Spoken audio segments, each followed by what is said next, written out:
Everyone stop breathing. It's Facebook Live.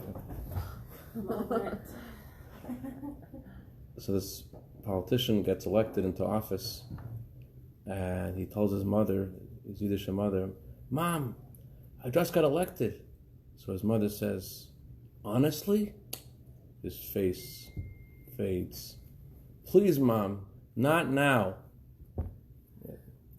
Honestly, like he got in honestly. Okay. Okay, sorry about that. Fine. Anyway, so this week.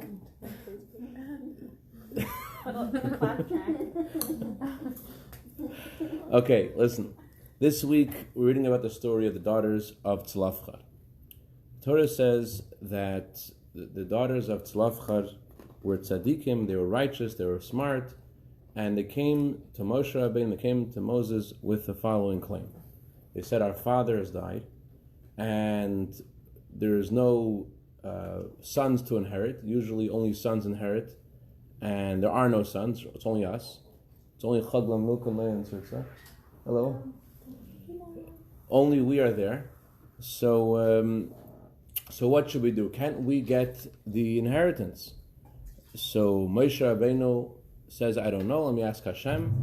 He turns to God, and God says, they're correct, and they should be given inheritance in the land of Israel, and that's the rule from now on, that whenever there are no sons, the daughters inherit. That's the halacha. That's the story. So the question, first of all, is, Moshe Rabbeinu didn't know. He couldn't figure it out logically. That doesn't make sense that inheritance of their father should go to some other random person. It makes sense that if in their family, this land should stay in their family. So why is it that Moshe Rabbeinu doesn't know, and he has to ask God? He learned a lot in 40 years talking to God, and how come he doesn't know the answer, and he has to turn to God to ask this question? Yeah. Huh? Is that a hypothetical, or can I do that? Go ahead. Because he wanted everyone to agree or not fight him on it. Like he wouldn't just say, "Oh yeah, I learned that it's okay," and they'll say, "What are you talking about? No, we can't do this." Just he wanted it to be official. Interesting. That's interesting. The way that the Torah phrases it, though, it sounds like he doesn't know. He doesn't know this halacha, and it sounds like an obvious thing to do. It sounds like a very logical thing. So Rashi says two explanations. One explanation Rashi says is that Moshe Rabbeinu was punished. He didn't know because earlier on in the Torah, if you remember, when Yisro came to Moshe Rabbeinu and he said, "You can't judge everybody. There's so many people, everyone has different arguments, and it's too long, you're all day, you're judging people. Instead, you should have a system of judges." And Moshe Rabbeinu makes a system where there are judges for every 100 people, every 50 people, and a hierarchy of higher and higher courts. And Moshe Rabbeinu concludes with, "And anything you guys can't figure out, anything which is too difficult for you, you should bring to me." So that sounds like arrogance on the level of Moshe Rabbeinu, and therefore Moshe Rabbeinu forgot this halacha. That's one explanation of Rashi. It happened another time with the pegs and There's a similar story happened in Tanakh with Shmuel. It says that Shaul was sent by his father Kish to find his father's donkeys. And he couldn't find his father's donkeys, and he heard that there's this great man named Samuel, Shmuel HaNavi, and he's a prophet. So he goes over to Shmuel HaNavi, he goes over to this town where Shmuel HaNavi lives, and he goes over to the first person he meets, and he says, "Do you know anyone here named Shmuel, the prophet?" And Shmuel responds, "I am Shmuel the seer. I am the one who sees. Tell me, I know everything that's going on about you. I know all that I know your entire life." And the Torah says that indeed he did tell Shaul where the donkeys were. But later on, when God told Shmuel to anoint David HaMelech as the king, David, he didn't tell him who of the sons of Yishai would be the new king. And Shmuel went to Yishai's house, and Yishai said, "So who's the new king?" And Shmuel said, "Well, let me see your sons." And the first son comes, and he looked like a monarch. He looked like a king. His name was Eliav. And Shmuel said, "This must be the guy." And God said to Shmuel, "Didn't you say that you're the seer?" and don't look at the al tabet al marehu. God says, don't look at the way he appears. Hashem sees the heart. He is not the one that I want to be a king, and instead, God told Shmuel to anoint David. So that's one explanation. It was because Moshe Rabbeinu was emphasizing how great he was, so Hashem showed him that he didn't have any greatness of his own. That's one explanation. There's another explanation from the Medrash. Medrash says that what happened was that the daughters of Tzlavchad, by the way, Rabbi Ashkenazi, shalom, he once 5 women came to his house, and they were complaining about something. They were screaming and they were yelling, and his son, he said, after he left, said, "Dad, what happened?" He said, "They won." He said, "What do you mean they won?" They wanted to change the system of education in Chabad. Rabbi Ashkenazi was the Rabbi of Chabad. They wanted to change the contract earlier, stronger. He said, "Listen, even Moshe Rabbeinu knew when there's 5 women come in, you just don't argue. You're just going to accept it." Anyway, so these 5 women,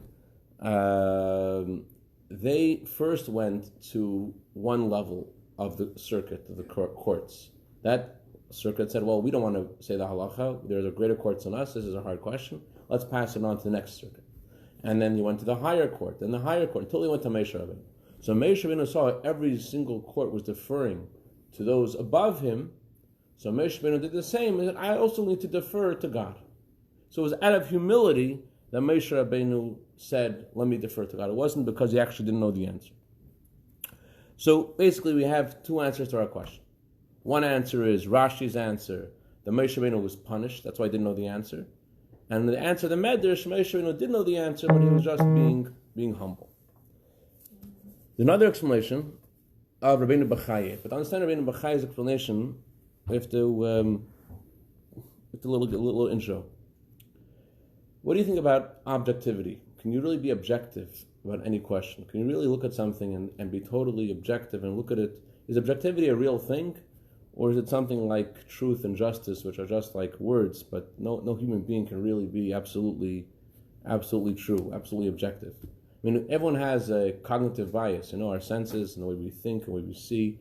We define our reality based upon our senses, and especially not just our senses, but our stories, our lives. We all see things a certain way. Do you think it's possible to be completely objective, or is it something you don't think so?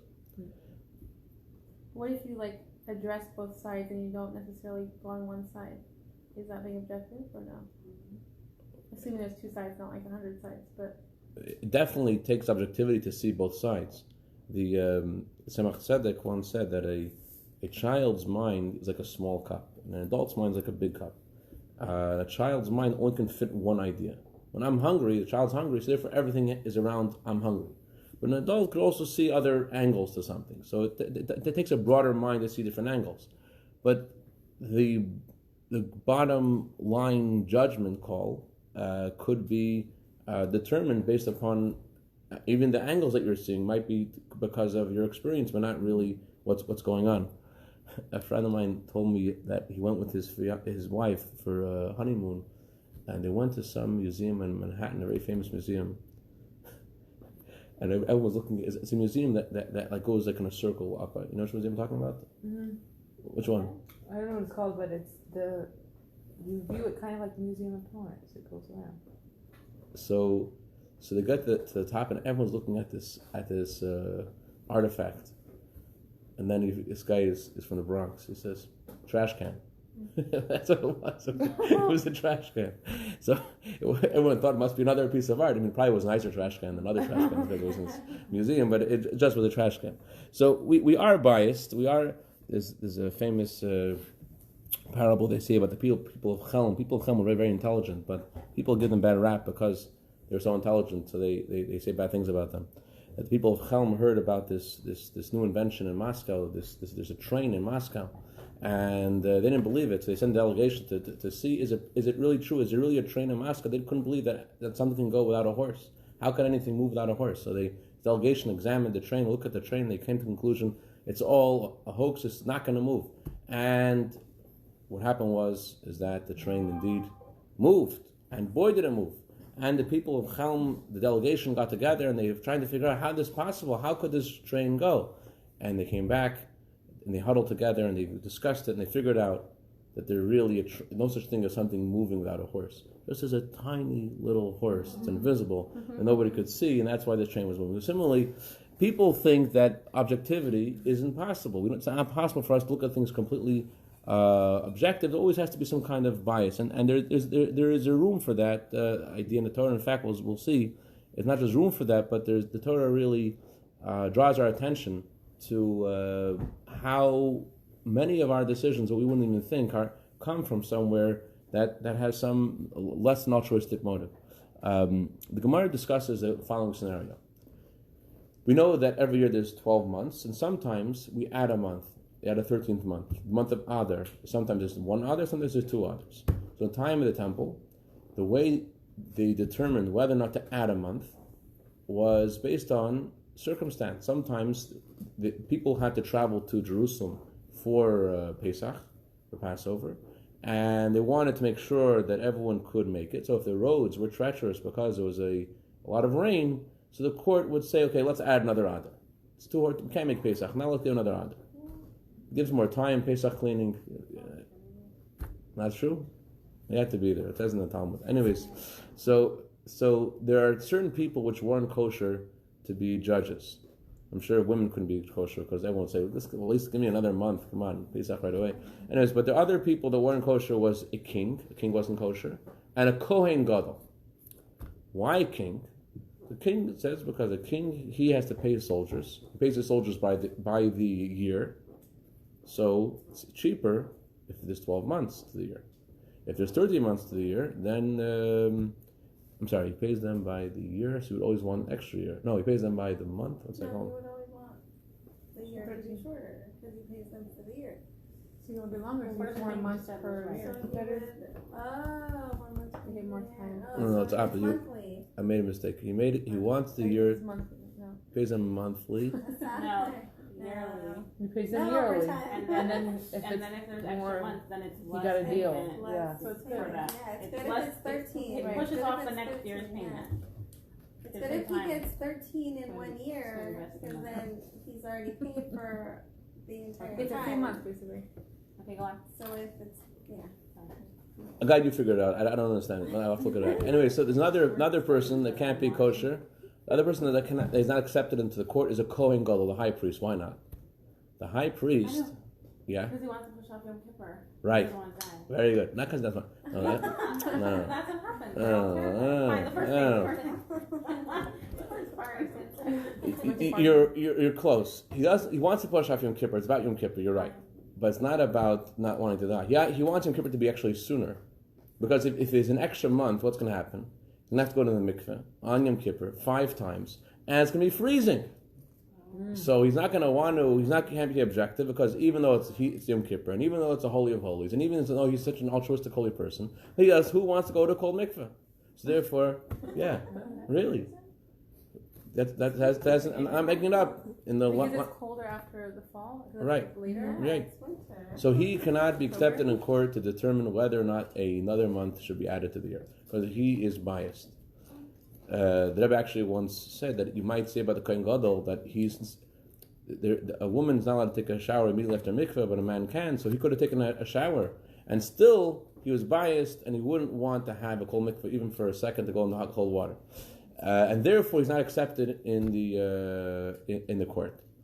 There is another opinion. Tosfos disagrees with Rashi. That's Rashi's opinion. Tosfos disagrees with Rashi. Tosfos says, listen to this. Tosfos says they heated the mikveh. They used to put a hot bottle of water in the mikveh, and they heated the mikveh, hot oil, whatever. So the mikveh was warm. The problem was, says Tosfos, is that there's something else. He had to walk on the cold floor. And the Talmud says it was cold. It was walking on the cold floor of the temple all day. So he wouldn't want Yom Kippur to be a month later, because that would mean walking all day on the cold floor of the temple. So But don't they also die in Yom Kippur? they actually paid money to have the merit of going in the Holy of Holies, even though they would die. They wanted to be in that state of I thought they were all scared that they were going to be the one. And they paid for it. They paid for the merit to be in the Holy of Holies, even though that meant that they would. So what we see from here is that the Torah draws our attention to how small we are. that we all have deep within us some kind of motives for things that we do, and that we shouldn't. Torah's making us realize that despite being adults and altruistic and intelligent, everybody has some kind of motive, and not to always rely on your own opinion.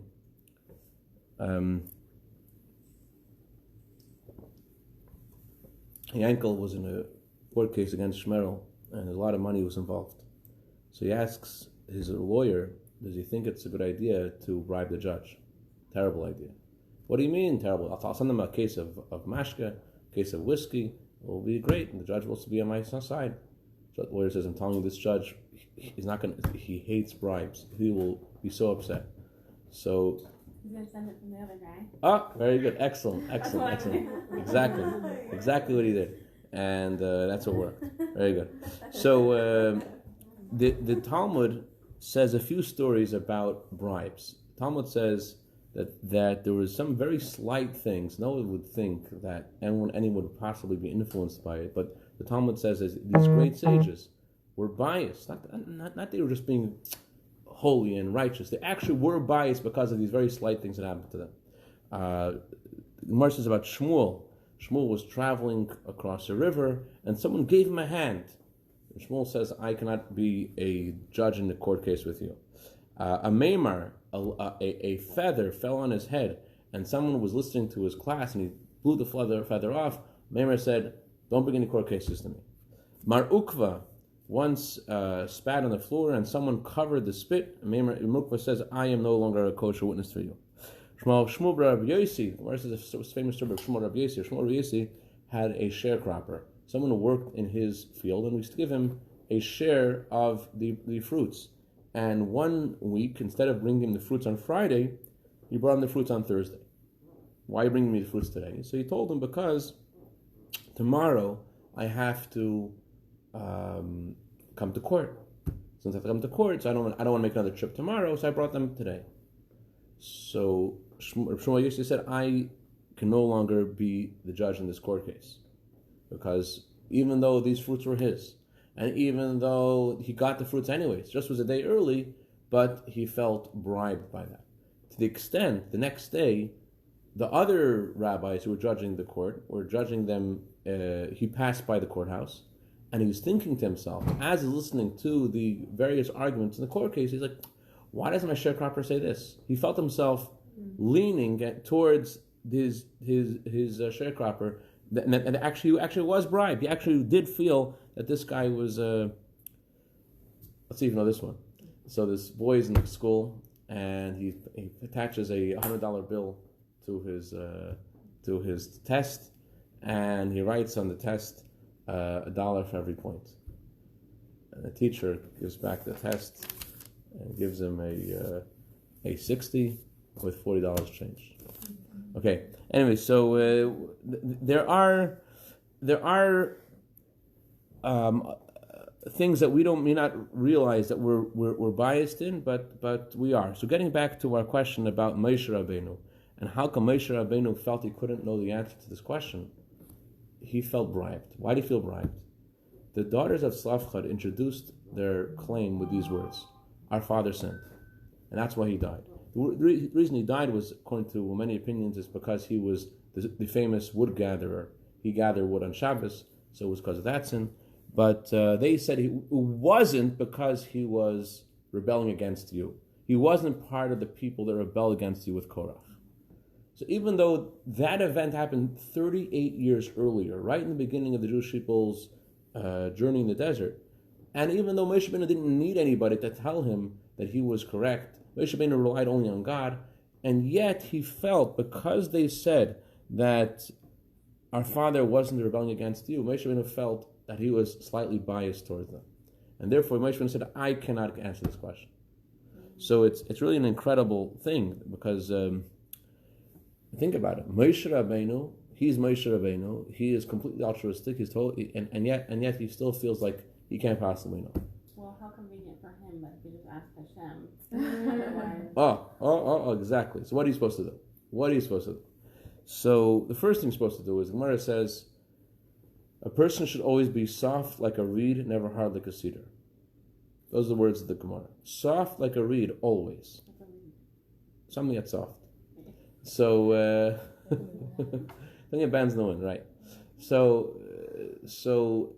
the Rebbe commented on this passage of the Talmud. The Rebbe said, soft like a reed always means even if you're right.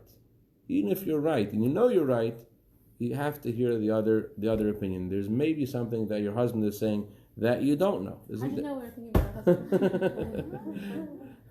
There's two kinds of husbands. There's very intelligent husbands and very foolish husbands. Yeah, the first intelligent husband says right away, "You're right," and the one who's not intelligent argues for 2 hours, and then he puts his head down and says, "No, you're right." Anyway, so but that's just what the husbands have to know. But the bottom line is that the Gemara says you should always never completely rely on yourself and be open. But doesn't answer the question. What are you supposed to do? Here's what you're supposed to do. The Gemara says the following story. The Gemara says a story about Rabbi Yochanan. Rabbi Yochanan he visited another sage who was very sick, and he told the sage who was very sick, he said, "Do you like pain?" And he said, "I don't want pain. I don't want pain's reward. I don't like pain." So Rabbi Yochanan says, "Give me your hand." He gave him his hand. He lifted him up, and he was healthy. Similar story happened with the Mitzvah of the Alter Rebbe, by the way. Mitzvah Rebbe once fainted. The Alter Rebbe said, "Give me your hand." And this is an ongoing story in the Talmud. Many people, they were sick, and the elder sage said, "Give me your hand." Here's an interesting thing. Rabbi Yochanan himself is sick, and someone visits him, and he says, "Rabbi Yochanan, do you like pain?" Rabbi Yochanan says, "I don't want pain. I don't want pain's reward." So he says, "Give me your hand." And Rabbi Yochanan gives him his hand, and he is revived. Rabbi Levin shalom used to love this Israeli rock song. The Israeli rock song was about these two soldiers who were in battle, and one of them was hurt, and the other soldier gives him his hand. He's like, "I don't want your hand."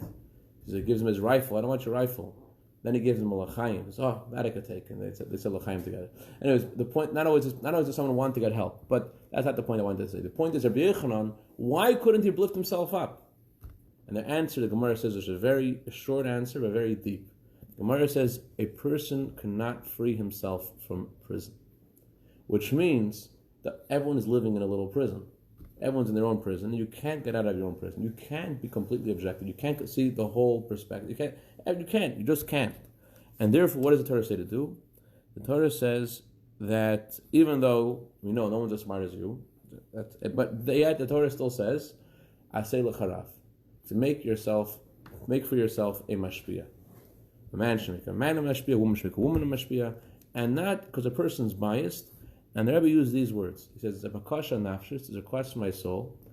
And the Rebbe said, it's even more than a request from my soul. I just don't have another better expression. That everyone should have a mashpia to whom they talk to, someone that they consider them to be greater than them. Yes. So I think last year we spoke about the same exact concept, or maybe 2 years ago, and we all said after the share that we should have mashpias, and we came up with this idea, we're going to have a mashpia ball, all the mashpias are going to gather and tell us about themselves, we're going to all pick mashpias, and we never did it. So let's do it. I have a question. Why do you? I feel like it's not. It's like that's the advice. Like we're getting a mashpia, but it's not so easy. It's like it's very hard. So that's why you're gonna come to the ball. No, but I'm curious what Levin's advice is on getting a mashpia. Like it's not just like go ask someone. Or, I don't know. Do you have any advice on if you find it challenging to find the right person? There's something I learned today, people said I didn't know was true. I learned something today which I didn't know was true, and actually I saw the Rebbe said it. The Rebbe said if you cannot find, first of all, the Rebbe says that.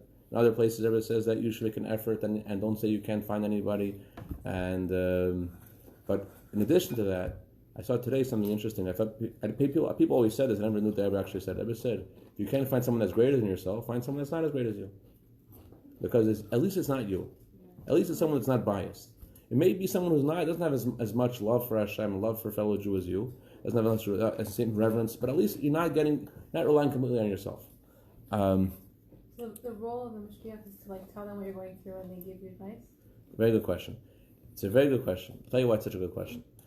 Many people, they only ask the mashpia questions that they know the mashpia is going to side with them on. I'm only going to ask them the easy questions that I know they'll be on my side. I don't ask them the hard questions. It doesn't say in the Torah what questions to ask the mashpia. But based upon our discussion tonight, it's easy to see that You should really ask about everything, because there's some things which have a defense mechanism that we don't want to challenge ourselves, and therefore we rely on the fact that probably a mashpia would say this is okay, but we don't actually ask. But we actually should. You shouldn't hold back from the mashpia. You should be willing to share, and the more you share, the more the Rebbe said, why is it a request from my soul? Because so much good and so much holiness will come to the world by everyone having mashpia. I don't know about the mashpia ball idea. The reason I'm not so sure it's such a good idea is because everybody's different. Everybody's different, and everyone needs someone that they can relate to. Right, so everybody's going to say something about themselves. They could, And then they're like everybody would, selling I like that themselves. One. Yeah. but you know somebody already. Yeah, you do. You for sure do. You for sure know somebody. People in the Instead of making the ball somewhere else, make the ball in your head. No, it's for everyone. Everybody is always saying, I don't feel comfortable, or I don't know anyone, or I don't know how to ask. So it's like, especially who the Mishpatim are, or they're looking for just like, maybe like an older person because they have more experience. So let's get all these older people, all these experienced chassidus ladies, who all the rabbits and they'll What do I say? line up and we'll be like, no, next, like that. But first they'll say something. You hope they won't say about those who want to learn from them. Oh, I don't want to take her. I want to take her. They're not allowed. I'm gonna write it down, and then we'll have a thing where if you like commit to I'm gonna come away tonight with at least 1 or 5 or however many, and then we match them up based on. You could talk to someone and vet them and see if you're on the same page as them. But I don't think you need to have a ball. I think you just need to have someone in your mind and just talk to them. But it's not just me. It's for everyone. The whole LA needs mashpia. It's gonna be international. It is. Regina, what do you want to say? So I've been asking somebody for years on just like life advice, and I consider them to be like a great role model. But I never like formally ask them. Is it something that you would formally ask? Or That's is it the just awkward someone- part. Yeah. It's kind of That person like knows that they're my go-to, but I never like was it official. It's a very good question. I don't think you have to formally ask someone, but there is a difference between somebody who asks questions to versus a mashpia. A good mashpia worth their salt will also call you, and because they're your mashpia, to check on you. That's what's going on. So, having said that, most mashpiim that I know won't do it because there aren't that many mashpiim to go around. There are a lot of people asking the same person questions, and therefore, but to answer your question, so there's a difference between them taking responsibility for your spiritual welfare versus you consulting them when you want to. Making them your mashpia means something else. It means like they'll check on you. But I'm not saying that you need to formally ask her. It's probably that she gets that already. But that's the difference between asking someone a question versus a mashpia. Go ahead. Sorry, Sarita. No, I'll do it after the Okay. No, it was something similar to that. Like, that person has to know that they're much. I don't think so.